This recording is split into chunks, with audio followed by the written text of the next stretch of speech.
was the We batch were that launched started. together. Oh. So, pag nakakita ka ng batchmate mo, na nakasabay mo to strive to where you guys are now, hindi ka magagalit eh. You're gonna be more of proud and happy for her. And I'm happy for her. I'm genuinely happy for her. She's doing great.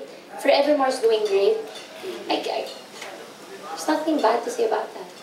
So, you're not really competing with each other, with Janela also. That's not possible. Those girls are one of really my bestest friends here in the business. Mahirap makahanap ng magiging malapit mong kaibigan sa industriyang to. So, I cannot see them as my enemies, even ever.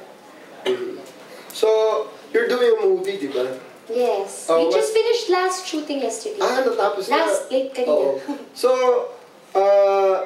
sabi nila dapat daw you shouldn't have accepted it because you're playing support lang to the Jadine Love team. What do you think about that?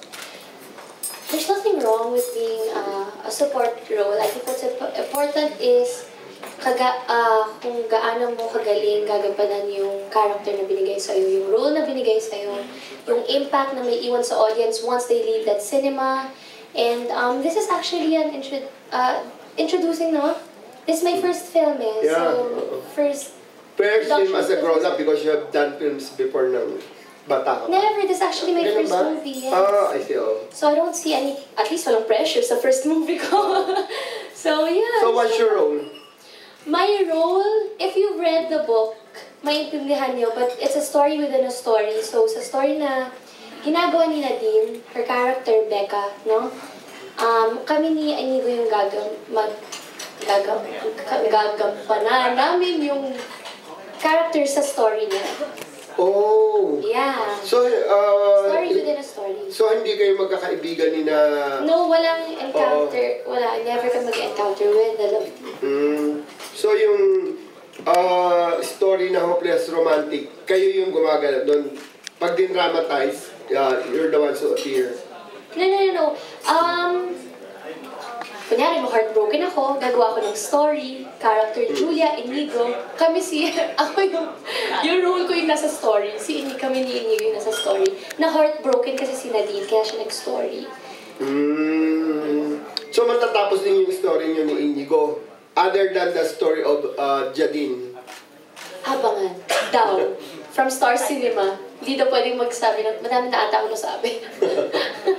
Okay, thank you very much. You know, I really like you. I find you very, very pretty, very beautiful. Ang ganda ng aura mo sa screen. And I like the way, when you dance, I really like it also. Everything. Well, first yun! Everybody they don't like my dancing so much. Yeah, I do. When I watch you, talaga, I'm placing my bets on you. Kaya when your popularity went down, I felt so sad. So sana makabawi ka talaga. Thank you. Thank you, Tito Mario. Big word. Favorite ni Tito Mario. Ngayon ko lang nalaman yan, Tito Mario. Okay, next question from Tita Ethel Ramos. Yung title ng pelikula. Oh, she's here pala. Yung title Tita. yung title ng pelikula ni na Inigo at saka ni Julia West, with Nadine at saka huwag niyo akong unahan. At saka ni James Ray ay para sa mga hopelessly romantic tulad ni Layo Bukas. It's co-produced by Viva Films and Star Cinema. I-release na kaagad. Ngayon, Julia, I heard your dad said to Chris and Boy Abunda when they interviewed her in Abunda. Yes.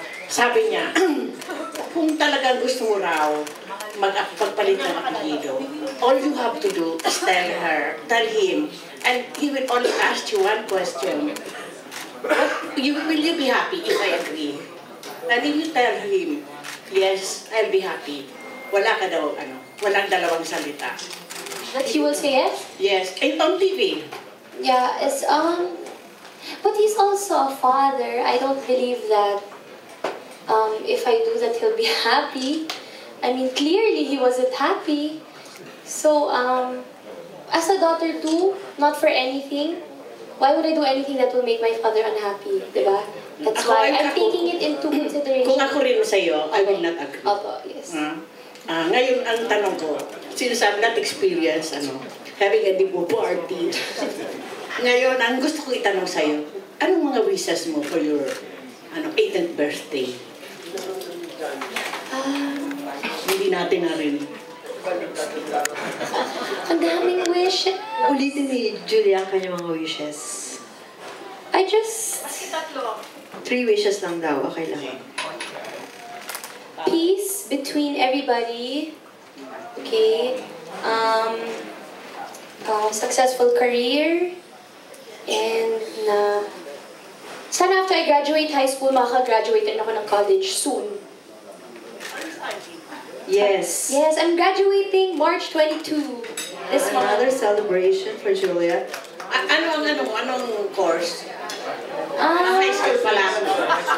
magka-college